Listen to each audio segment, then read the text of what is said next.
चलो बच्चों, तो आज मेडिकल के बारे में डिटेल में बात कर ही लेते हैं कि एसएसबी का जो मेडिकल है वो किस तरीके से होता है। और मैंने इसके लिए डीजीएमएस, जो कि आर्मी की अथॉरिटी है for the medical standards which is for officers entry, उसका ऑफिशियल पेज से एडीजीपीआई के ये लेटर निकाला है। And I am covering the standards that every candidates must meet. So understand this. थोड़ी वीडियो डिटेल्ड में होगी, but this is something which can be one thing जो आपके सारे डाउट्स क्लियर कर देगी। ठीक है, तो सबसे पहले वाई डज ओके, वीडियो जब तक खत्म होगी बच्चों, एंड में मैं ये बताऊंगी what are the practical doable चीज़ें जो आपको मेडिकल में करनी ही करनी है, जो आप विदाउट किए हुए नहीं जा सकते हो। वो बेसिक स्टैंडर्ड्स हैं जो आपसे एक्सपेक्ट किए जाते हैं। ठीक है, सो वीडियो को बिल्कुल एंड तक देखना and increase the speed to 1.5 और 2। ठीक है, बिकॉज हल्का सा स्लो बोलती हूँ मैं। So that is what we are going to cover in this whole video. क्या स्टैंडर्ड्स होते हैं, आपसे क्या एक्सपेक्टेड किया जाता है, आपको क्या करना चाहिए एसएसबी में जाने से पहले, is there something which you should do, and कौन सी वो अराउंड 10 बातें हैं जो आपको अपने दिमाग में रखनी चाहिए अगर आप रिकमेंड हो जाते हो तो मेडिकल को आसान तरीके से करने के लिए। Let's begin with the video. Does the army have such strict medicals? तो काफ़ी लोगों को ऐसा लगता होगा कि जो मेडिकल हैं वो इतने ज़्यादा स्ट्रिक्ट हैं क्यों, ऐसा क्यों कर रखा है, मतलब अगर मैंने एसएसबी क्लियर कर ली तो मेडिकल तो एक फॉर्मेलिटी होनी चाहिए, राइट? ऐसा लगता होगा, बट ऐसा नहीं है बच्चों। It is a wrong mindset which you have. देखो, army says medical are as important as SSB because an officer will be fighting in war. You will be living in glaciers. You will be serving in deserts. Temperature बहुत high होता है. You will be staying in jungles. You will be working at sea. So basically, आप ऐसी ऐसी जगह पे नौकरी करोगे जहाँ पे at times there will be no advanced medical help. So a person who frequently falls sick or maybe a person जिसकी कोई मेडिकल कंडीशन है, it becomes a liability to the team. So army does not just select officers, it select people who can survive and lead in these extreme conditions. इसीलिए आपकी physical fitness, इसीलिए ये medical इतना important होता है। Now just understand who is conducting this medical. कर कौन रहा है ये?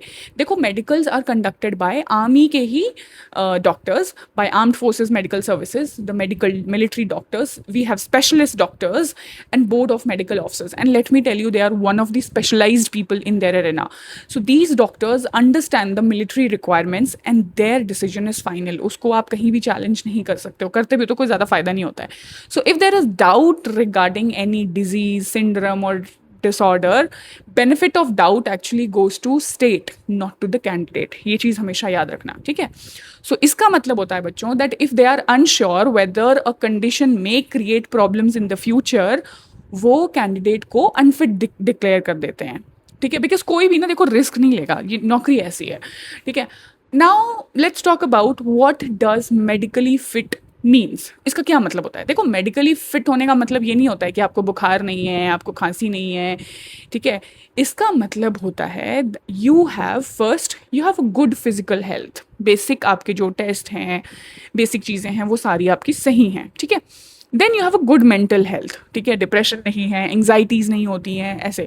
You do not have any major disease, you do not have any disease, major नहीं, माइनर भी नहीं होनी चाहिए। ठीक है, you do not have any kind of disability, you do not have any syndrome, you do not have any condition that affects you in performing your military duties. ठीक है, this is what is expected. Now you should be able to serve the nation, the army, in what all places. Glacier में आप posted हो सकते हो, ठीक है, desert में पोस्टेड हो सकते हो जहाँ पे 50 डिग्री तक टेम्परेचर जाता है। ठीक है, आप जंगल्स में पोस्टेड हो सकते हो, आप हाई ऑल्टीट्यूड में पोस्टेड होगे जहाँ पे टेम्परेचर -30 -40 तक होता है। You will be posted in sea areas, you will, if you are in navy, if you are in coast guard, if you will be, flying in the air, you will be posted in remote border areas. So हो सकता है कि there is no major or big hospital nearby. So if your disease requires frequent medical attention, you may not be actually selected for such a place.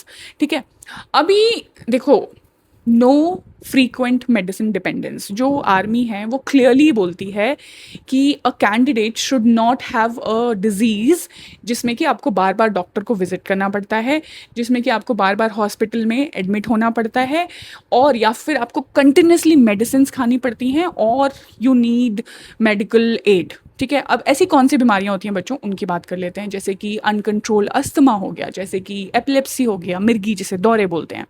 ठीक है, insulin dependent diseases हो गए, chronic kidney diseases हो गए। सो ये सारी diseases अगर आपको हैं तो it is difficult for you to function in the armed force. मैं हल्का सा आपको बताती हूँ कि जो जर्नल बॉडी स्टैंडर्ड है वो आपसे क्या एक्सपेक्ट किए जाते हैं। देखो, आर्मी एक्सपेक्ट करती है आपसे कि पहला आपकी जो बॉडी है उसकी डेवलपमेंट नॉर्मल है, आपका वेट है, आपकी हाइट है, ये सारी चीज़ें इंपॉर्टेंट है। ठीक है, आपकी ग्रोथ जो है वो प्रॉपर हुई है, आपके बॉडी प्रपोर्शंस जो हैं वो ठीक हैं, कोई ऐसी एबनॉर्मलिटीज़ नहीं है, कोई मेजर बर्थ डिफेक्ट्स नहीं होने चाहिए, कोई डेवलपमेंट डिफ़िकल्टीज़ नहीं होनी चाहिए, डिफेक्ट्स नहीं होने चाहिए। इसके अलावा there should be no lumps, there should be no swelling. And ये सारी चीज़ें जो मैं आपको बता रही हूँ बच्चों, मैं अपनी मर्ज़ी से नहीं बता रही हूँ, जस्ट टू रिमाइंड यू। मैंने ये डॉक्यूमेंट निकाला था एडीजीपीआई की वेबसाइट से और इसको डिटेल्ड में पढ़ा है, that is how I am mentioning it all to you. So army specifically mention करती है that there should be no tumour, no cyst, no lymph nodes, no unexplained swelling also in your body, anywhere in your body।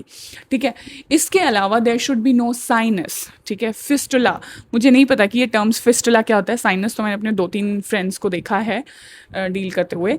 So army believes you should have no sinus, fistula, chronic draining sinus, ऐसा कुछ भी जो है वो नहीं होना चाहिए।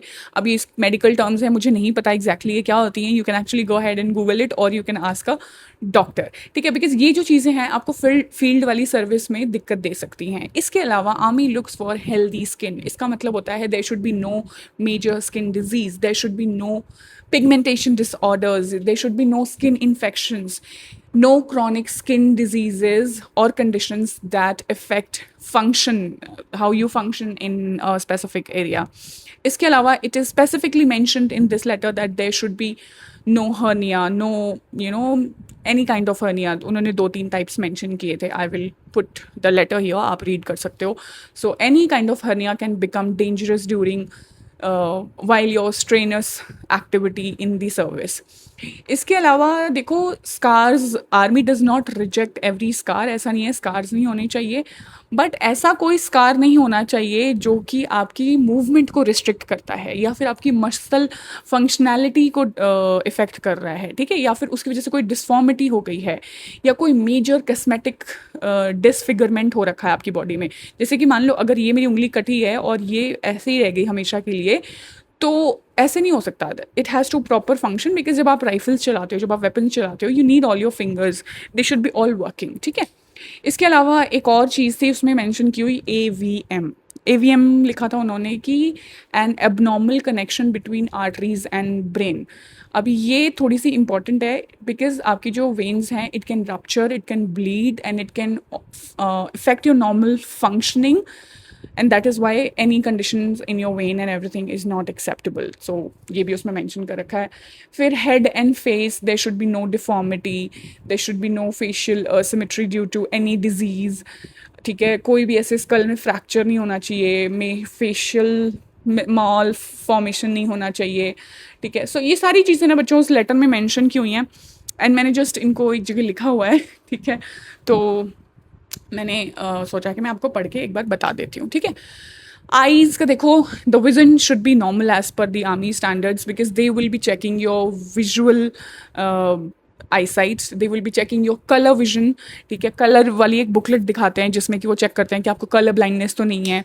इसके अलावा if there is any kind of major or significant impairment that can affect your military performance, it leads to your permanent rejection basically. ठीक है, इसके अलावा बच्चों ईयर्स आपकी चेक करी जाती है वहाँ पे अच्छे से डिटेल्ड में, आपके hearing loss, if there is any ear deformity.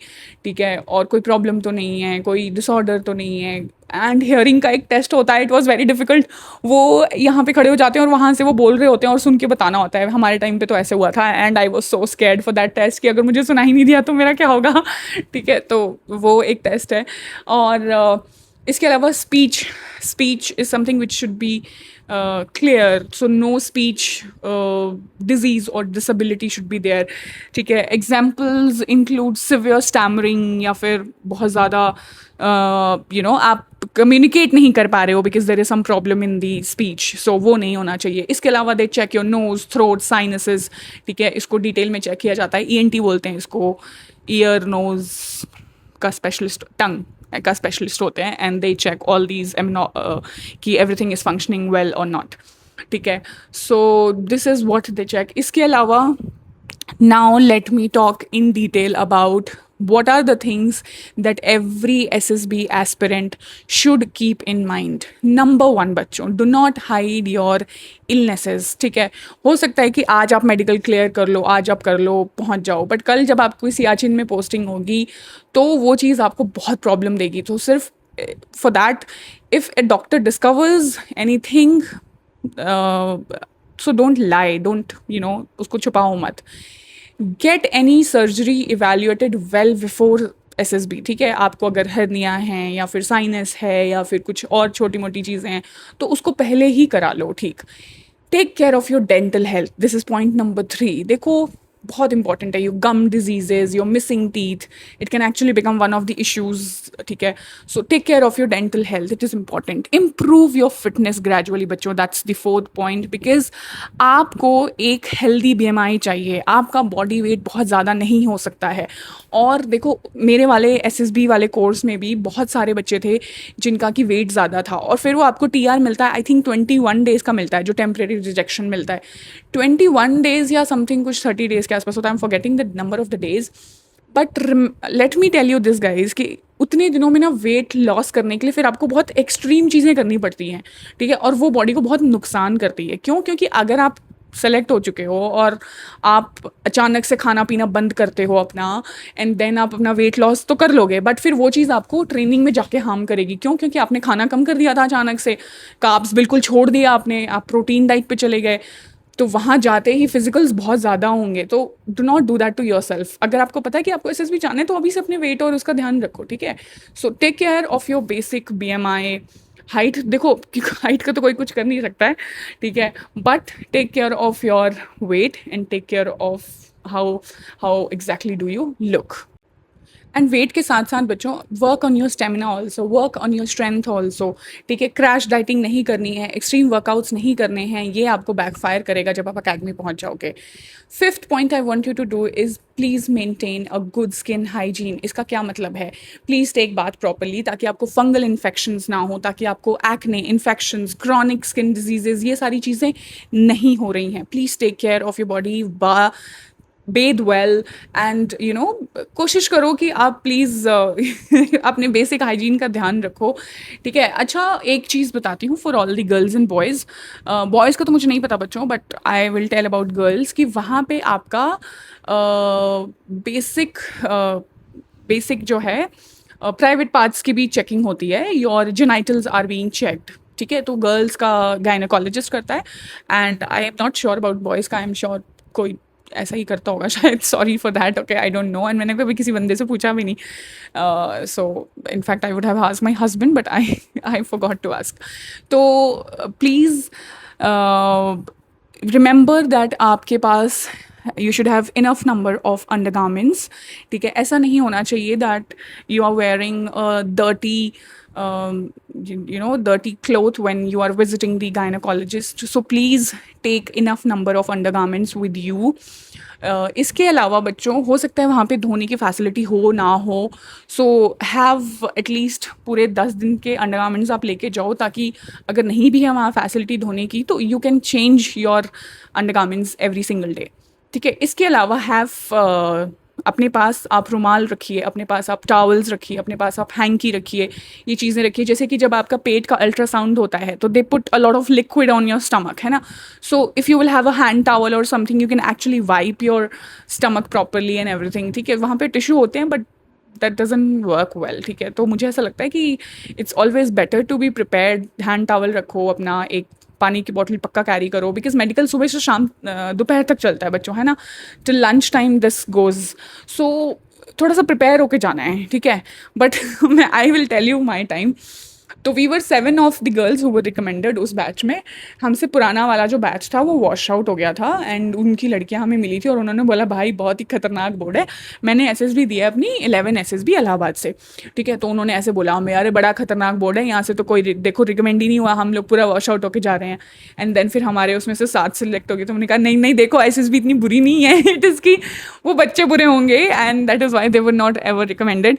सो ये बातें उस टाइम पे बोली जाती हैं बच्चों, अभी मैं ऐसा फील नहीं करती हूँ, ठीक है। आई फील हर बच्चे की अपनी जर्नी होती है, हर बच्चे की अपनी डेस्टिनी होती है और हर बच्चे का अपना हार्ड वर्क होता है, ठीक है। So there is no comparisons between two kids, ठीक है। उसके अलावा I will tell you something, हम लोग बहुत ही लेट उठते थे, ठीक है, क्योंकि एसएसबी खत्म हो गई थी तो हमें इतना अच्छा लगता कि चलो एसएसबी खत्म हो गई अब तो कहीं जाना नहीं है।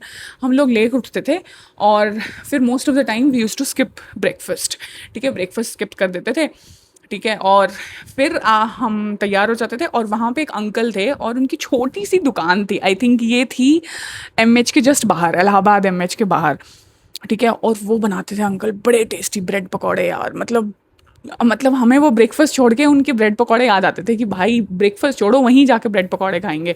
एंड पहले हम पहुंचते थे एमएच, पहले हम करते थे बढ़िया से पेट पूजा, मतलब ब्रेकफास्ट में ब्रेड पकौड़े 6 पे जा रहे हैं, 4 6, और फिर उसके बाद हम पहुंचते थे एमएच अपना टेस्ट कराने, ठीक है।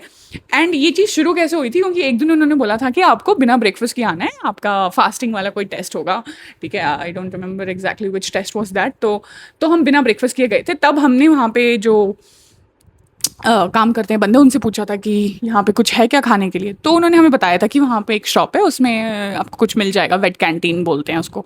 तो हमने कहा चलो चलो। तो हम पहली बार गए थे and we love the wet canteen so much, इतना अच्छा लगा वो हमें ब्रेड पकौड़ा के। फिर हम रोज़ ब्रेड पकौड़ा ही खाए जब तक हमारा मेडिकल नहीं खत्म हुआ। और तो और बच्चों, हम गए थे जनवरी के महीने में एसएसबी के लिए, ठीक है। तो उसमें इतनी छुट्टियां आ गई थी, ठीक है। एक तो आर्मी डे आ गया था, ठीक है, 15 अगस्त को छुट्टी नहीं थी तो they were all busy in something. फिर 26 जनवरी आ गई थी, then it was a closed holiday.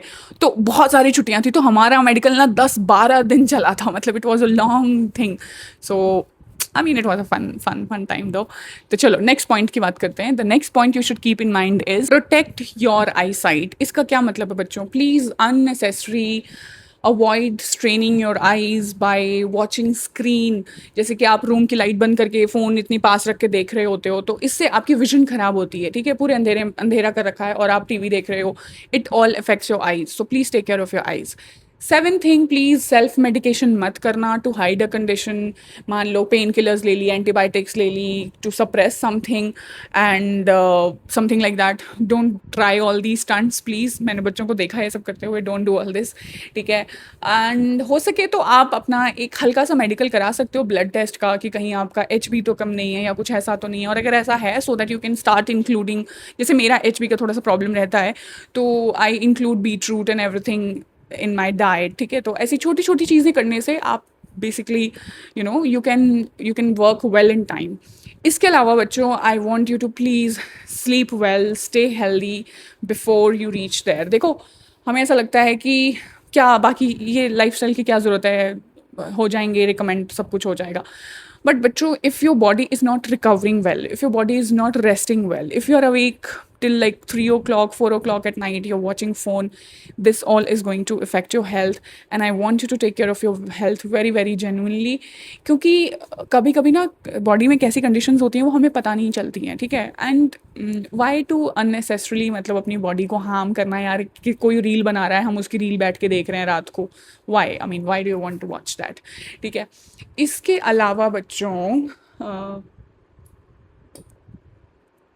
Sorry, तो हाइड्रेशन देख के मुझे याद आ गया कि मुझे भी तो हाइड्रेट करना है, ओके। इसके अलावा बच्चों और क्या रह गया है, और I will tell you that जैसे कि मेरा क्या हुआ था कि मेरा गॉल ब्लैडर में वो निकला स्टोन। तो मुझे अभी भी याद है, वो डॉक्टर ने मुझे बोला कि आपके गॉल ब्लैडर में तो स्टोन है, और वही मेरी आदत हंसने वाली, और फिर मैं हंसने लगी और फिर मैंने उन्हें बोला, मैंने कहा सर आप मजाक कर रहे हो। तो बोलता है ये दिख रहा है, हम मजाक थोड़ी कर रहे हैं। I think he was from UP और something, that doctor was from that place. तो मैंने बोला अच्छा, एंड देन मैं थोड़ी टेंशन में आ गई, मैंने कहा यार अच्छा, मेरे को लगा ही नहीं कि मेरे स्टोन होगा यार, एंड मेरे स्टोन है ऐसे करके। सो ये वाले जो बेसिक टेस्ट है ना बच्चे की, अपना अल्ट्रासाउंड करा लिया, हल्का सा चेक कर लिया कि कुछ ऐसा है या वो है. So before hand it will give you a hint कि अच्छा कुछ ऐसा है, तो you can work on it, treat it और समथिंग लाइक दैट. सो एक बेसिक सा मेडिकल करा लेना. आजकल आई थिंक हर जगह अवेलेबल है. रेड क्या है वो, पाथ लैब्स और समथिंग समथिंग लाइक दैट. तो just look for it, get it done. It gives you थोड़ा सा श्योरिटी दे देती है और कुछ नहीं है. ठीक है, बाद में परेशान होने से तो बहुत अच्छा है. बिकॉज बच्चों मैं आपको अपना बताती हूँ. ठीक है, मेरा वो स्टोन डिटेक्ट हो गया, उसके बाद मैं घर वापस आ गई. उसके बाद हम गए एमएच, और उसके बाद मैं हमेशा दो जगह से मेडिकल एडवाइसेस लेती हूँ. I never trust one person. ठीक है, तो मैंने, बिकॉज माई फादर वॉज फौजी, तो मैंने अपने पापा के उससे एमएच से भी कराया. एंड फिर हम लोग बाहर भी गए एक अच्छी हॉस्पिटल में. वहाँ पे भी जाके मैंने चेक करवाया कि क्या एक्चुअली मुझे स्टोन है या फिर वहाँ की मशीन में कुछ गड़बड़ है या कुछ ऐसा प्रॉब्लम है. ठीक है, and same I did with my pregnancies also. मैंने हमेशा अपने दोनों बच्चों की प्रेगनेंसी के time also I always consulted 2 doctors. ठीक है, मेरे को पता नहीं, somehow I find it better that way. तो क्या हुआ कि उसने भी कंफर्म कर दिया, बाहर वाले ने भी, कि हाँ स्टोन तो है करके. फिर हम वापस एमएच आए, क्योंकि जो ऑपरेशन था वो तो एमएच में ही कराना था. अब क्या हुआ बच्चों की, वो तो हो गया. एंड फिर मुझे ना एक डर लग गया. मुझे लगा कि अगर मतलब फिर डॉक्टर ने बताया कि गॉल ब्लैडर निकाल देते हैं. लेप्रोस्कोपिक सर्जरी थी, एंड छोटी सर्जरी होती है, वैसे कुछ नहीं होता है, जस्ट 4 डॉट छेद करते हैं, 1 2 3 4 ऐसे करके. वो छेद अभी भी हैं मेरे स्टमक में. So it's not a very major surgery. तो ऐसा कुछ नहीं है कि ये सर्जरी करा के तुम ट्रेनिंग नहीं जा सकते हो, नो. तो वो डॉक्टर ने मुझे पहले ही बता दिया था कि it has nothing to do with कि आप ट्रेनिंग में नहीं जा पाओगे, समथिंग लाइक दैट. बट आपका गॉल ब्लैडर निकालना पड़ेगा. अब जैसे उसने ये बोला कि आपका गॉल ब्लैडर निकालना पड़ेगा, मुझे लगा भाई मेरा एक ऑर्गन मिसिंग हो जाएगा, तब तो इसका मतलब है मैं आर्मी में कभी जा ही नहीं पाऊंगी. एंड आई स्टिल रिमेंबर, हम ECHS होता है बच्चों, जो जो लोग रिटायर्ड होते हैं उनके लिए ECHS होता है. तो मैं ECHS के बाहर थी और वहाँ पे एक गुरुद्वारा था. एंड मैं गुरुद्वारे की तरफ देख रही हूँ. अच्छा, मैंने ना क्योंकि अपना कॉलेज पंजाब से किया हुआ है, तो मैंने पंजाब हिस्ट्री एंड कल्चर पढ़ी है 3 साल. तो मुझे सारे गुरुओं के बारे में पता है, 10 के 10 गुरुओं की हिस्ट्री पता है, और बहुत अच्छे से पता है. And I really really admire, जिसे बोलते हैं, सिख कल्चर एंड उनके सारे गुरुज. तो मेरे सामने एक गुरुद्वारा था, और मैंने फिर उस गुरुद्वारे की तरफ देख के बोला कि भगवान मेरी मेहनत में कोई, बाबा जी है ना, बाबा जी बोलते हैं, तो मैंने कहा बाबा जी मेरी मेहनत में कोई कमी थी क्या जो मुझे ये नहीं मिल रहा है. तो I started crying, and my father was there with me. And अभी भी उस मोमेंट को सोच के I am becoming little emotional. क्योंकि एक्चुअली बच्चों, पता है, हमारे जैसे बच्चों के लिए ना ये आसान नहीं होता है पहले तो, to reach that point. But after reaching that point, अगर आपको कोई बोले कि अब मैं ये आपसे छीन रहा हूँ, you will not get it. It's not easy for us, it's not easy for us. क्योंकि मैंने जैसे अपनी पिछले वीडियो में बताया था, ये सारी चीज़ हमारे लिए बहुत लाइफ चेंजिंग होती है बच्चों. ठीक है, एंड ये छोटी नहीं होती हैं. हो सकता है कि कोई हमसे जो ऊपर बैठा है उसको ये चीज़ें बहुत छोटी लगती हों, बट दे आर नॉट छोटी. तो I still remember I was crying and I asked Baba ji. And फिर मैंने अपने पापा की तरफ देखा, तो मेरे पापा ने मुझे बोला कि बेटा पहले ही परेशान मत हो, चलो देखते हैं. मेरे पापा बहुत हिम्मती इंसान है. ठीक है, तो फिर मैं गई. फिर we went to the specialist doctor जो एमएच में बैठे हुए थे, और फिर उनसे हम जब ऑपरेशन की डेट वगैरह के लिए डिस्कस कर रहे थे, तब सब कुछ हुआ. एंड फिर मैंने उनसे पूछा कि will I be medically unfit अगर ये वाली गॉल ब्लैडर मेरा आप निकाल दोगे तो वो हंसने लगे. तो उन्होंने बोला नहीं नहीं बेटा, ऐसा नहीं होता है, you will not be this thing, it's a minor surgery. फौज में बहुत लोग हैं जिनके गॉल ब्लैडर नहीं है. एंड बच्चों, जैसे ही मैंने ये सुना, आई फेल्ट सो रिलीव्ड. मुझे इतना अच्छा लगा ये सुन करके, आई कांट टेल यू, मतलब. ठीक है, so then I went for that surgery. और वो जो डॉक्टर थे, his name was colonel Chawla, I still remember. See, ठीक है, और वो इतने अच्छे, इतने जोवियल डॉक्टर थे कि वो मेरे मम्मी पापा को बोलते हैं ऑपरेशन करने के बाद कि आपकी लड़की तो ऑपरेशन थिएटर में भी हंस रही थी, और जो लोग टेंशन में थे, जिनके बीपी लो हो रखे थे या हाई हो रखे थे टेंशन के मारे, उनको she was trying to soothe them down कि कुछ नहीं होता, टेंशन मत लो, देखो कितनी सारी मशीनें हैं, देखो कितनी सारी लाइटिंग है. तो ऑल दैट नौटंकी, मतलब I like being happy and I love to make people happy basically. मतलब मुझे अपने आसपास अच्छे खुश लोग अच्छे लगते हैं and that's how I want people. And they were oldies जिनकी मैं बात कर रही हूँ ना, they were not as young as me, तो थोड़ा सा डर लग रहा होगा हो सकता है उनको, ठीक है. तो मैंने उनको किसी का हाथ पकड़ के मैं ऐसे ऐसे मल रही थी कि कोई बात नहीं आंटी जी, हो जाएगा, आप परेशान मत हो, ठीक है. तो फिर वो चावला सर आते हैं, फिर उन्होंने मुझे बोला चलो बेटा आपका टाइम है. तो मैंने कहा ओके, क्योंकि बाकी लोगों का काफ़ी बीपी वगैरह का प्रॉब्लम था एंड आई वाज यंग, तो मेरा ऐसा कुछ खास प्रॉब्लम था नहीं. तो मैं गई एंड फिर ऑपरेशन हो गया. फिर वो कर्नल चावला जाके मेरे फादर मदर को बोलते हैं कि इसका स्टमक बहुत ही ज़्यादा स्ट्रॉन्ग था, is she doing running, a lot of running. So मेरे फादर ने बोला कि हाँ बहुत रन करती है, ध्यान भी रखती है अपना, ऐसे ऐसे करके. तो this is what I am trying to tell you. But at the end बच्चों, I went to the Chandi Mandir में कमांड हॉस्पिटल है, वहाँ पे मैं गई थी अपना टीआर के लिए सारे डॉक्यूमेंट्स लेके, ये सर्जरी वाले and everything which happened. And क्योंकि सर्जरी आर्मी के इसमें हुई थी हॉस्पिटल में, तो सारे documents was in place and everything. फिर मैं वहाँ गई और फिर मेरा टीआर फाइनली क्लियर हो गया था, फिर मेरा ज्वाइनिंग लेटर आ गया and I reached academy. Okay, so this is all I got to know about the medicals after reading this document, ठीक है. but do not treat my advice as the final advice, ठीक है. Final जो से होता है वो army के डॉक्टर्स का होता है बच्चों. I was not a doctor, I am not someone who can advise you the best thing when it comes to medical. तो प्लीज़ मेरी एडवाइस को कहीं कोट मत करना ये बोल के कि इन्होंने ऐसा बोला है. I am not a doctor, ठीक है. I have just made this video to help all of you with the basics कि आपको क्या क्या करना चाहिए.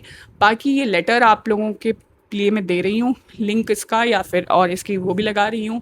Please read this letter very very carefully and remember this कि final authority stays with the doctors, ठीक है. Before I finish this video let me tell you one last thing.